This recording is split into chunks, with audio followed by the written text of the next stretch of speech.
Здравейте! Искам да споделя с вас едно послание в стихотворна форма за коридора на затъмнението между 7 и 21 септември. Отварям аз вратата и чувам в коридора шепота на тишината. Вдишвам и издишвам с дълга пауза между тях.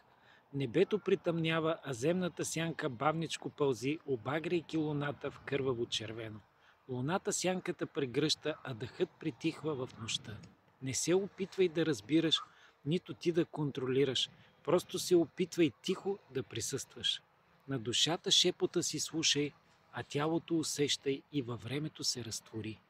Рибите в сън ще те потапят, а девата от него ще те вади и огледало ще ти дава. Душата си безкрайна ти ще срещнеш като памет вечна за твоя дълъг път. Ако в тези дни си тих и не усещаш нищо, значи всичко протича гладко. Ако се разпадаш бавно, то това също е нормално. А ако се чувстваш странно и без думи, просто продължи напред. Мини през коридора смело и към твоята нова версия върви. Не бързай да решаваш и не се страхувай от емоциите свои. Това не е тунел, а ритуал.